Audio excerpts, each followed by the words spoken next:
Welcome to House District 23 debate between incumbent Mike Neerman and challenger Jim Thompson. For those of you who remember, the stage has been switched from before, so we're switching seats. I want to go over a couple of things before we get started. We're going to be concise and get straight into this, and if you have any needs for snacks, there are sugar cookies back there and water to balance it in the back, provided by both candidates, by the way. Thanks to them for that. If you have questions, yes, questions are encouraged. Over here is where you can go for them. And I'm going to introduce the co-host of the show, Denise, to come up. She's going to explain how the question process works. Thank you. Good evening, everybody.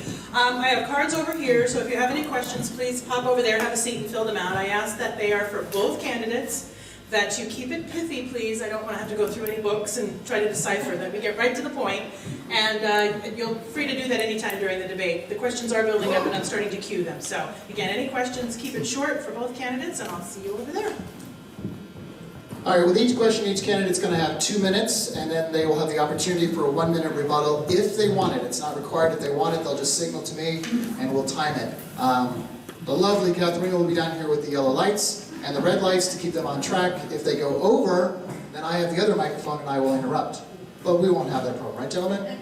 We're in good shape. All right, we did flip a coin earlier to start it off. Each of them will have a 1-minute opening statement. Jim Thompson won the coin toss, and he will start. Mr. Thompson. Thank you. Well, I've been a member of this community since 19... It's on. Okay, it's on. All right. Since 1965, I moved here from the coast. I came here actually to go to college at Western and met my wife the first week, and we have been together ever since here. It's been a long and fruitful tenure. I worked all over the country, but I always came back to here, at least on the weekends, so it was a great place to raise a family. I've been involved in Monmouth Independence Community for the first part of that, because we lived there, then we moved out of the country from the border of Dallas, and I've been a rural Polk County resident. I'm running in this election because I would like to see the legislature come back together and start paying attention to the problems we have here in Oregon and spend less time fighting. We have a huge division, and that division is getting worse, and I'm a believer in partisan politics, but you have to at some point leave that at the door and get the work done, and that's not happening right now. We've got huge issues in education, transportation, human services, and I'm seeing the red light, therefore I think I'm over. Thank you, Mr. Thompson. Mr. Neerman. Hi, I'm State Representative Mike Neerman, so I'm glad to represent you. It's an honor and privilege to represent you from this district. And I live halfway between West Salem and Independence and kind of rural Polk County. And I got my teeth wet as an activist, so I'm kind of an activist. I'm involved in some activist organizations, and I'm a former Polk County chairman, and then I got shoulder tapped to run for state representative, and so I did, and I won, and I've been fighting for you ever since there. So that's what I do. All right, before we get started with the questions, I do want to answer a question that's been asked me a couple times. Denise and I are not in House District 23, so we have no bias. We have no horse in the race, so to speak. I know that was important to make sure that there was no bias coming from the podium. So that answer, let's get into the first question. Kind of a follow-up with your introduction, gentlemen. Outside of legislative work, talk to us about your community involvement that demonstrates your leadership for the position. A resume of sort, kind of a non-political resume. Good, thanks, Gator. So, like I said, I'm an activist, and so I'm involved with several organizations. One of them is Oregonians for Immigration Reform, so that's kind of a big topic. That's one of the things that government doesn't seem to be able to solve, so I'm working with that. I'm also on the board of directors of court-appointed special advocates on their statewide organization. And if you don't know what that is, there's kind of like a little legal loophole, so when you have foster kids that are like abused and neglected kids, they don't have anybody whose job it is to represent them in the system. So like DHS's job is to represent the family, and the lawyer's job is to represent the law and all that, and nobody represents the kids. And so this organization comes forward, and they do a great job of representing the kids with volunteers. And so I'm really I'm humbled to be a part of that organization. I'm also involved in my community. Some of you may know I play ice hockey, and I just got certified as a referee to referee kids games. So I'm excited to get involved with that. So I try to be involved in my community. Like I said, I'm very much involved in the Polk County Republican Party, and in many ways try to show up to different things. I spent many years with the Monmouth Independence Kids Incorporated project. I ended up being a soccer coach for several years there. And of course, we had children, so that naturally got me oriented toward children's sorts of things. I've always been involved in economic development in Monmouth Independence. We started the first economic development group over there in the early 80s, and were able to get some land set aside out by the airport, which has since developed. I've been an EMT for Dallas Fire, which got me more involved in healthcare than I ever thought I would be, because that's a good way to learn about healthcare at the community level, is to deal with it up close and personal. I'm working with the Dallas Business Vitality Project right now, which is trying to build a roadmap for immediately here in Dallas. And I've been involved with the Monmouth Independence Chamber of Commerce and the Dallas Chamber of Commerce just about my whole career. So I've tried to stay involved in business and economic development issues that affect our community overall, and also a member of Trinity Lutheran Church. I try to help out there where I can. Rich scoffing here, but we put in some time on those kind of issues too. So great diversity of things. All right, gentlemen, both of you have legislative experience. Expand on some of your achievements while at the Marble House. The Capitol, sorry. Yes, starts with you, John. Well, most of my time at the Capitol has been spent emphasized in healthcare, because that was my background, so it naturally placed me gravitate. Some of the things that I think that I'm the proudest of are opening up healthcare to a wider range of delivery.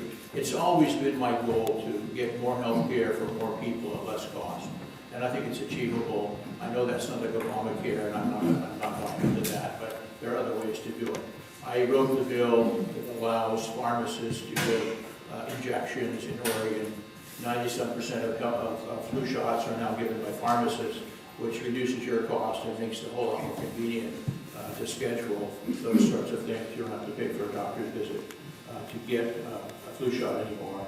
In fact, most of the doctors now have dropped office call charges if they're still doing flu shots. We have an increasing number of childhood vaccinations now being done by pharmacists. The other bill I particularly like, because it's saving lives, is the Oregon Prescription Drug Monitoring Bill, where we're tracking narcotic prescriptions for employees, or for patients, and identifying those patients that are overusing. There's two kinds of patients that fall into that: people that are addicted, and we know from the amount they're buying they're addicted, or people who are buying enormous amounts and reselling them on the street. And we can identify those people pretty easily, because they're the ones that are buying on a weekly basis lethal doses, and you know they're not taking them because they're buying them again next week. I have some more work to do on that bill, because we put some teeth in it, but those are two of my favorite in terms of making something happen. So, as a Republican, I'm in the minority party, so they don't let me, they don't give me the keys to the bus all that often. And so, I do have some legislative accomplishments in this last session. I worked on the open enrollment bill, which means that the school district doesn't own your kid. If you can find another school district to put your kid in and they'll take your kid, you can do that, and you ought to be able to do that. So I was proud to work on that. But I don't really, I don't have that many legislative achievements to brag about that are like that. But you know, the role of the minority party in the State House is accountability. And that's the one thing that's kind of missing over there. Everybody thinks, oh, I'm a legislator, and that means I'm supposed to do legislation. And I do that. But you know, the one thing that's the real thing is accountability there. One of my big achievements that I'm really proud of is, there's a guy, I don't know if you remember him. His name's Jeff Kogan. He was the Multnomah County chair. He was the chair of the Multnomah County Commissioners. And he got caught smoking pot, and he was sleeping with his underling and stuff like that. And so they kicked him out of that. Well, he shows up on the board of directors for this group called Drive Oregon. and they're at the legislature asking for money or whatever. So I said, no, you can't have any money until you kick this guy off your board there. Well, Jeff Kogan got kicked off the board of Drive Oregon, and I'm kind of proud of that because, you know, we don't need these guys that are these you know, bureaucratic salary suckers or whatever, Jeff Kogan, just wandering from one government organization to another or whatever. Right now I'm on the oversight committee for the DMV. The DMV, you know, this is the organization that 20 years ago they had their software was so old they couldn't go another day with it. Well, they're still using that software. So they're getting a new software system here. But hey, lo and behold, do you know how many vendors they had for to be the chief contractor on that? They had one. They actually had two, and they had one that they disqualified. So they had one vendor for a $90 million project. So State Representative Mike Neerman is there asking the tough questions and pointing the fingers and getting that ironed out there, because that's not what we need to do for that kind of project. So, you know, I take pride in that kind of work. Thank you, Mr. Neerman. This question will start with you, Mr. Neerman. A lot of questions coming in from the audience about farmland. Obviously, farmland is huge in House District 23, specifically the northern part under waste management control. They have plans to seize more land. How do you, as a House District 23 representative, plan on helping protect farmland in House District 23? Good, that's a good question. And I have the support of the local farm bureaus and the state farm bureau.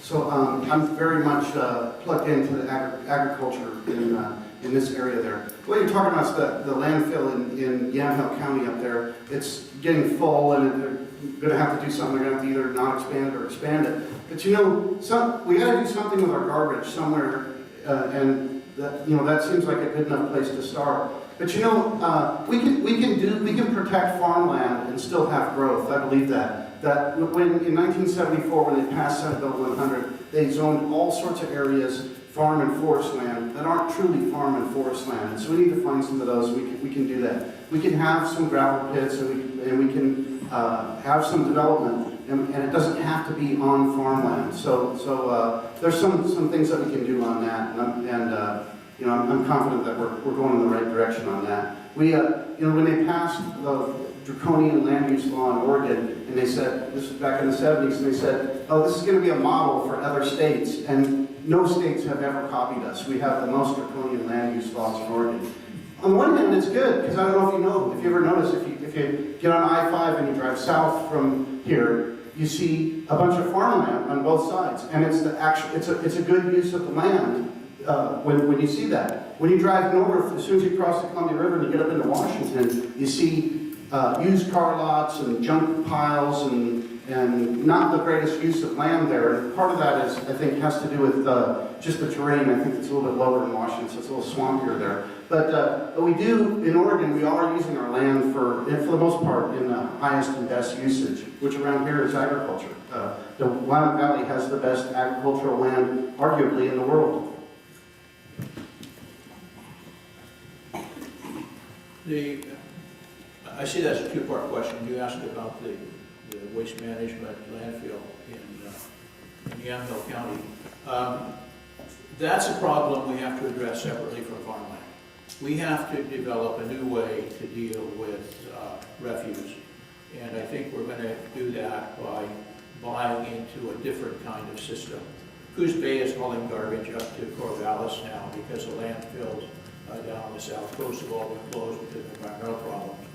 And Seattle's hauling garbage out to Arlington because they can't do anything with it up there. And we're still dumping garbage locally, and it's coming to the end of its reign. Just a couple of weeks ago it came out that there may have been some problems with DEQ not being honest with the people about the McMinnville landfill. It appears that it is leaching contaminants into the river. It's going to be a big deal next month, I have a feeling, because their permit renewals are coming together. And we're going to have to solve this problem. We will have garbage. I am suggesting that we immediately start planning for hauling garbage from the valley out to Arlington.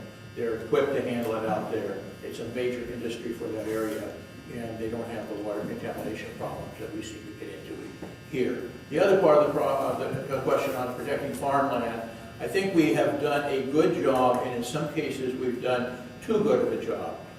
I would oppose rapid expansion onto farmland. We know what that is, good farmland versus lousy farmland. And we're protecting some properties that have such thin soil, they won't even grow grapes. And that's started on the hilltops and things like that. We could be doing more development there, but we're not. And the other piece of that is to start talking about redeveloping within our communities. All of our communities have dead space or buildings that need to be taken down and replaced instead of expanding the boundaries. So it's twofold approach. Thank you, sir.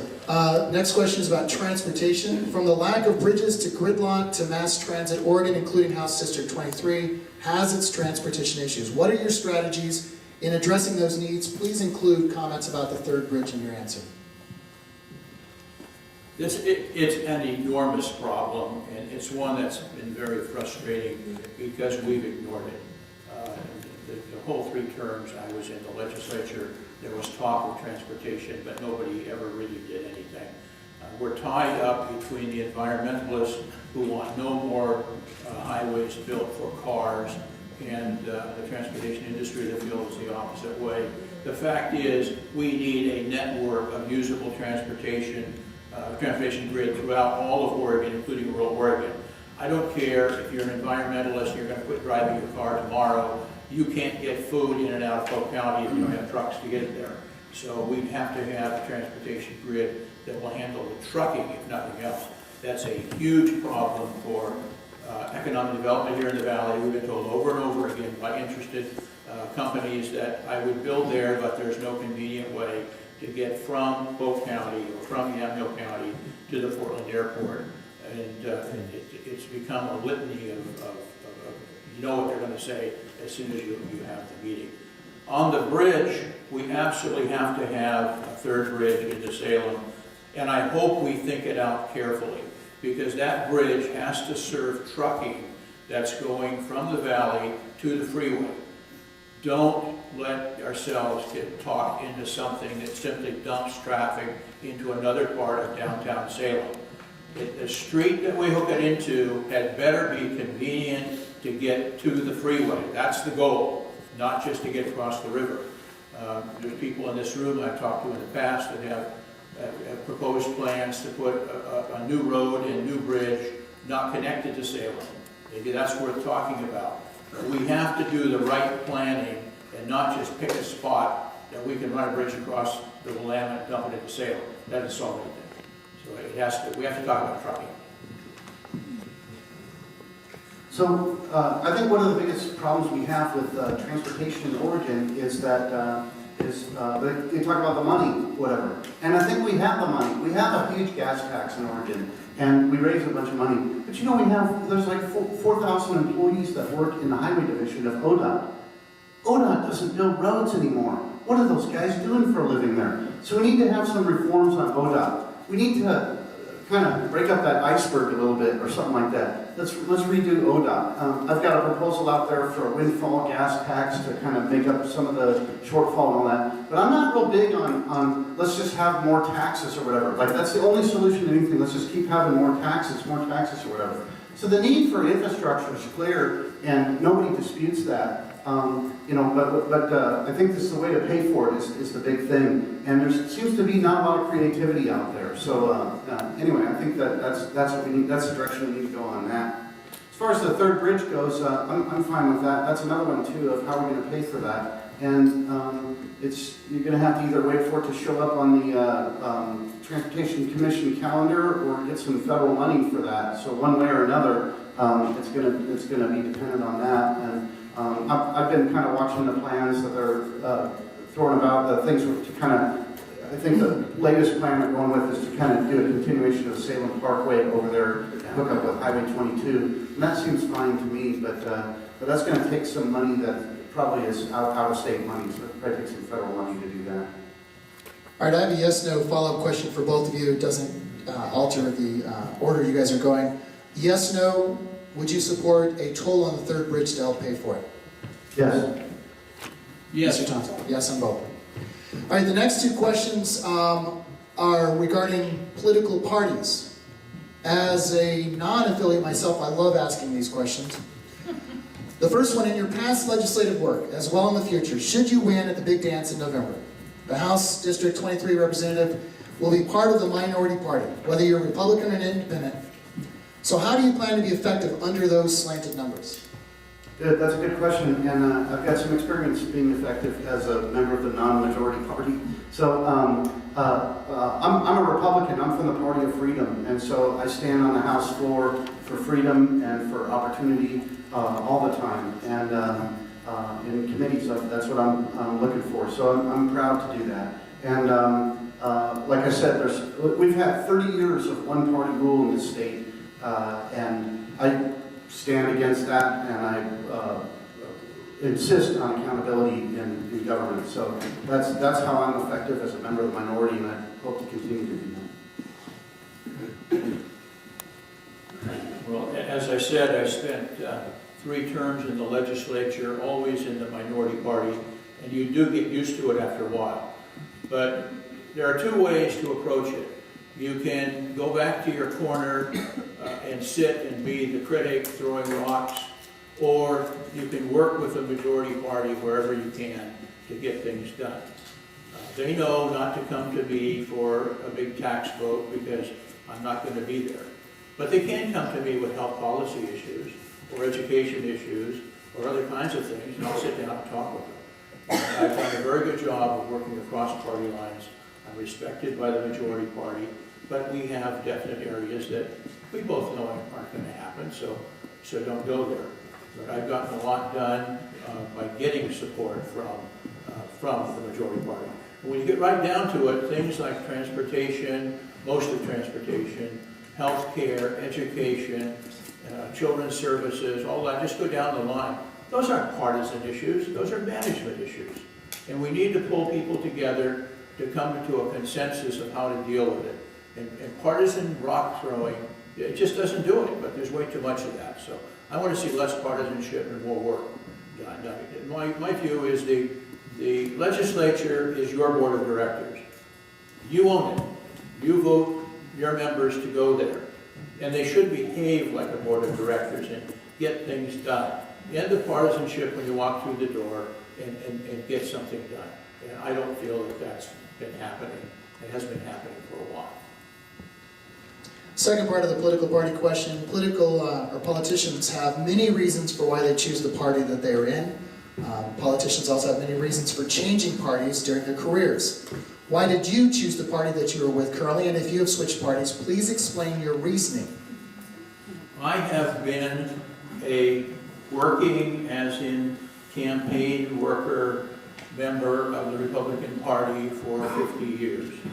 My first campaign was Goldwater for president. I was convinced he was going to win, so I got started early on disappointment in politics. But over the years, I have become increasingly disenfranchised with Republicans, especially these last few years.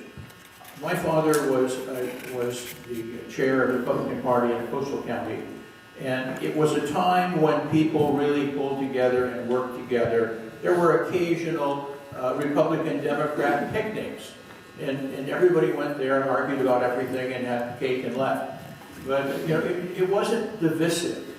I grew up in the era, my father was friends with both Mark Hatfield and Tom McCall.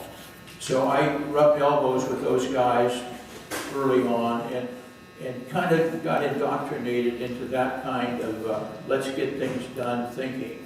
But here lately, the party has gone so far to the right, and it's not being far to the right, it's being vindictive, nasty attitude, and is not that interested in working with anybody except themselves.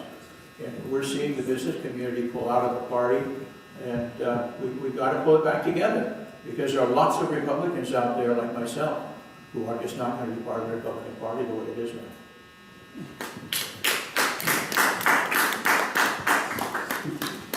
I'm a Republican. I've been a Republican most of my life. I'm proud to be a Republican.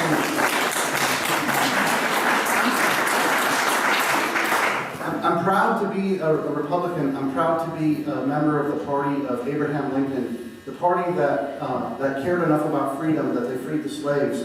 I'm proud to be in the same party as Ronald Reagan, who I look to as far as government accountability. So I'm proud to be a Republican. I'm proud of that.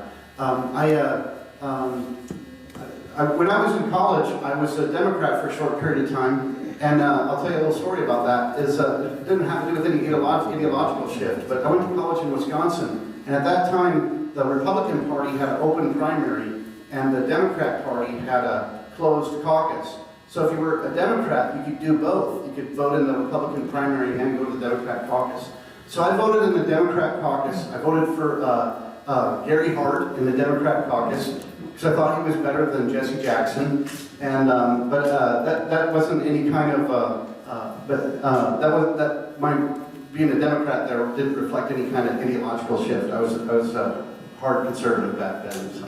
But anyway, I'm proud to be a Republican. All right, our next set of questions is regarding some of the measures that are going to be on the ballot in November. The first one I want to talk about is Measure 96. Veterans are important to all of us. I think that's an obvious one. Statistically, we still have about one veteran every 72 minutes who's committing suicide. Measure 96 is going to devote, if it passes, 1.5% of state lottery net proceeds toward veteran services. What are your thoughts on Measure 96 and in the bigger question about supporting our veterans? Yeah. So, and I definitely support veterans. I have a good voting record on this. With 96, you get a double whammy there. First of all, you support veterans. The other thing you do is you take some of that money away from the other goofy causes that are part of the lottery money there, where we wasted on mahogany panels in conference rooms of green energy companies. So I'm very much a strong supporter of Measure 96. And I can't imagine that will have any trouble at the ballot. I'm a big supporter of that measure. I have a dog in the fight. My father was a totally disabled World War II veteran, so I know what that kind of thing is about and how veterans issues affect not just veterans, but families of veterans. And I have, in my 3 terms of legislature, a perfect voting record on veterans issues. Unfortunately, there haven't been that many bills supporting veterans. I wish there were more. But it's an issue that we're pushing under the table. We have to get real about it, and it's a community issue. We're doing some things now, just starting. I was talking to some people last night about a community center here in Dallas, and we have to move quickly. We're going to get more and more distressed veterans coming back to our communities, and they have to be taken care of, and that's not happening in a satisfactory way. All right, thank you. The big measure there's a total of, I think, 8 or 9 measures that are going to be on the ballot. The biggest one most people are talking about is 97. Denise and I deal with this on the show almost every day. Pros, cons, everyone's got their opinion on it. It's being touted, though, as the fix for our horrible education problem. The question is, do you agree that 97 will help fix this? And if you do not think this will fix or help our school problems in Oregon, what do you suggest we look at instead to get our youngsters a better education? Kind of a double question again. Well, I don't think 97 is the fix. 97 is a bad idea for a couple of reasons. But on the education side of it, we're putting the cart before the horse on just about everything we tried to do. We keep messing around with redesigning educational philosophy, and that's not the problem. It's a community-based problem. The schools have tried to go one direction without paying attention to what's going on in the families in their communities. You can't, I used to be a big opponent of school feeding programs as another kind of government nonsense, but after visiting some schools and meeting some students, I came to realize that these are kids coming to school without breakfast, and they're supposed to learn algebra. Worse than that, they didn't have dinner last night either. And then we asked the teachers to teach them the curriculum that's been applied by the state. We have to have a serious community conversation about education. Number one is, how do we get the kids in school? The kids that go to school on a regular basis are not the ones, for the most part, dropping out. It's the kids that start dropping out in middle school. Their attendance gets worse and worse and worse. And some nights in high school, they don't go anymore at all. And they're just not part of it. The other issue is, why aren't kids going to school? We don't have any vocational education routes anymore. And there were kids, back when there were dinosaurs and I went to school, who became carpenters because they took wood shop in high school. We don't have those programs anymore. So you either go algebra and prepare yourself for college, or you're out. And that's not fair. We have to find what these kids need educationally, and we don't need everybody to be on a college education track. So I think we have the money we need for the most part, but we need to change what we're doing. Thanks. So our educational system in the state of Oregon is kind of a failure. We keep dumping money into it, we keep getting nothing back. So I'm definitely against Measure 97. That's an easy one for me for several reasons. But you know, I'm okay with more money for education, but there has to be some give on the other side. And so we need more educational choice, or we need to put some limitations on the teachers' unions. Did you know that the OEA, the Oregon Education Association, the teachers' unions, is the largest contributor to politics in the state of Oregon? So when you hear these things about, you know, evil corporations impacting the political process, you know, that's your OEA dollars there. That's what's going on there. And, you know, it's the corporations, at least they give to both sides. It's the OEA only gives to one side. And so, anyway, I'm okay with a little bit more money for schools, but there's got to be some give on the other side. I talked about school choice earlier, and that's very important to have that. And so if your kid wants to go to this kind of school, or if they're more successful in this kind of school, or if they're being bullied in that school or something like that, that they have some choice. And we don't have that in Oregon. And we have a party that's hostile to school choice. So we have to fight for it. And that's one of the things that I've been doing. All right, keeping the theme with kids, the DHS foster care system, in one word, is a mess. It seems we keep having this conversation about things being a mess. How do you propose to fix the system? And I know that's a big question. It is, and this is probably unarguably the most important thing that the state government does is to deal with foster kids. And I just can't believe that they can't get this right, or at least get closer to right on this. And I don't know, I think there just needs to be more oversight. And it makes you wonder if the bureaucracy even cares or anything like that. But I don't know if I really have any big solutions or anything like that. But we just need to have more oversight, I think. This is an issue that has to be dealt with this next session. And I say that only because we've gotten so much more new information in the last year of just how bad it is.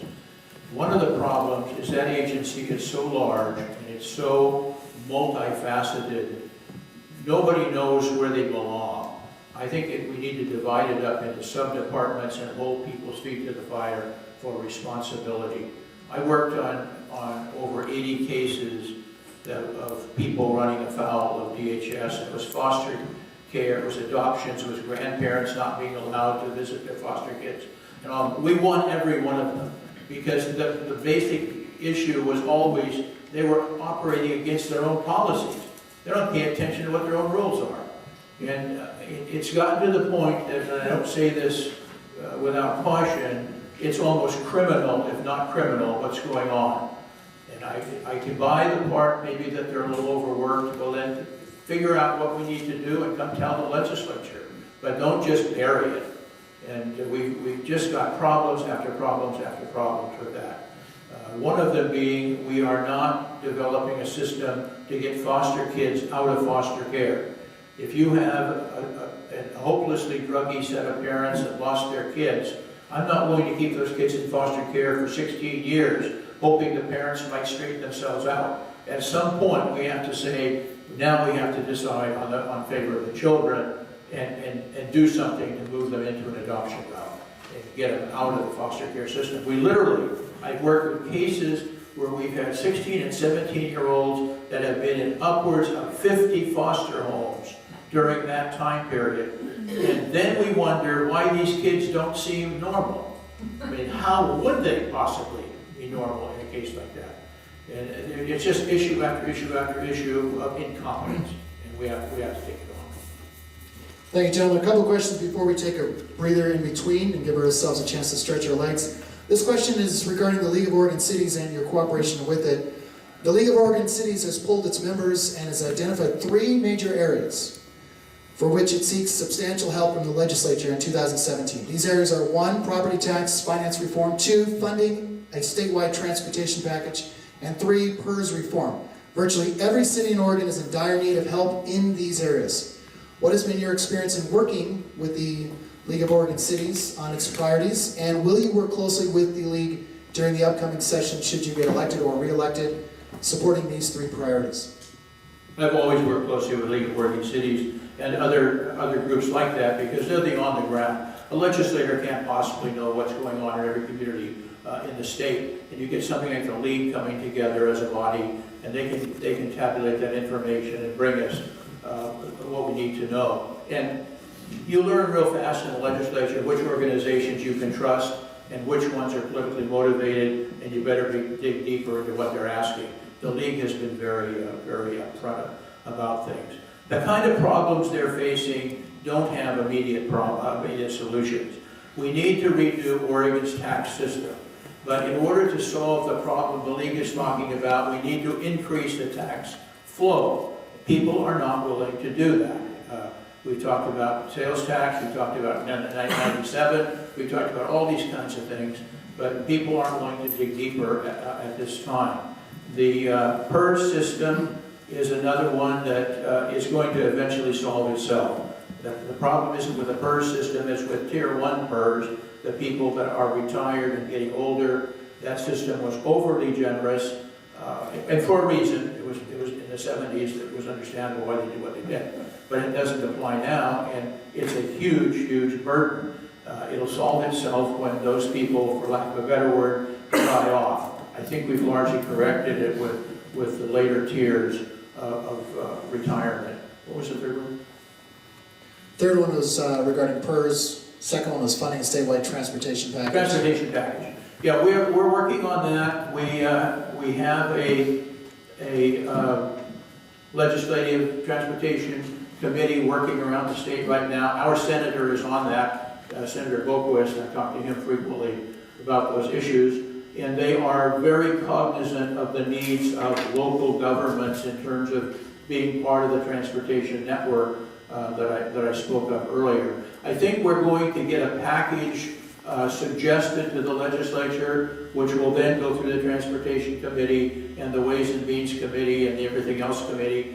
But we will get something out this session. I can't tell you if I'm going to support it or not because I don't know what's in it, but I do support doing something about a transportation network. So I hope they get it right. So, quickly, can you give me the 3 again? 3 once again, that's fine, it's a lot in here. Property tax property tax finance reform, funding a statewide transportation package, and PERS. Good. So property tax finance reform, I'm not all that interested in that because that's in the Constitution. We did Measure 5 back in the 90s, Measure 5, Measure 50, Measure 47, and so we've solved that problem already. Have a nice day. And as far as transportation package goes, you know, we have a transportation package. We passed one this last session. Everybody says, oh, we need a transportation package. No, we passed one. What you really need to say is we need to increase in the gas tax. And again, I don't know if I'm for that. I don't know if I'm for an increase in the gas tax at the same time that we have 4,000 bureaucrats working in the highway department and in the Oregon Department of Transportation. So that doesn't really excite me that much. I'm happy to provide more transportation funds down to the cities. I don't have any impediment to doing that. Cities, counties, whatever, but we need to clean up our own house first in Salem before we have the money to do that. And I'm not really willing to increase your gas tax unless we have some give going the other way there too. It seems like the golf club only has one club in it, and that's raise taxes, right? On all 3 of those, raise taxes, raise taxes, raise taxes. I gotta be careful. We got a mayor here, and I know we got some Kaiser city officials back there, and some people married to Kaiser city officials. But anyway, so on transportation, I'm not all that big on raising the gas tax. We've got to find some solutions in other ways. And as far as PERS goes, there is a solution to PERS, and that's have fewer public employees. And that's kind of the opposite direction that 97 is having us go. But that's one possible solution for PERS there. And I can have a conversation with the League of Oregon Cities about PERS reforms and how they're doing financially. But you know, it's really hard for me to have a bunch of sympathy for a city like, for instance, I'll use the city of Dallas as an example. The city of Dallas has 15,000 people that live in the city of Dallas. The city administrator for Dallas gets paid $140,000 a year. Now, I don't know about you, but I never ever in my life made $140,000 a year. I don't even know if I made half that much or whatever. So I think we need to have a conversation about some of the bureaucrat salaries before we can solve some of the other problems. Thank you, gentlemen. Last question for this first segment, kind of a little bit of a lighter note. If you were to terminate one government agency, which one would it be and why? It's tempting. It's tempting to, I'm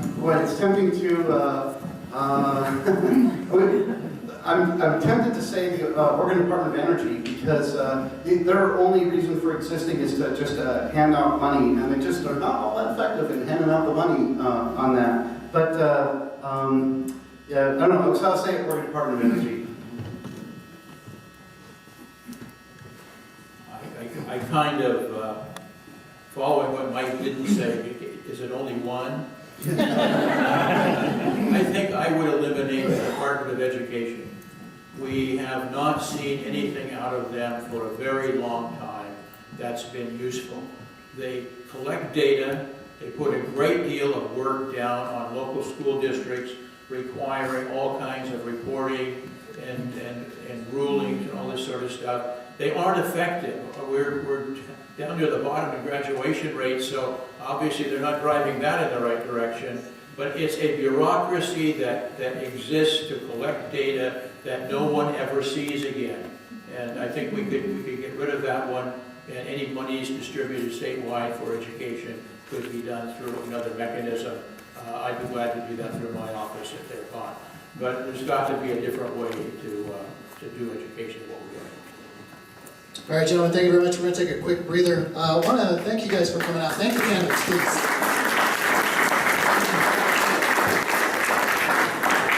A lot of the questions were actually coming from you, which we want to continue to encourage you to do so. Please come over here to the table to the side with Denise. There are cookies and water in the back provided by our candidates. Thank them for that as well. Let's take 5-10 minutes. We'll come back with segment 2 with our candidates.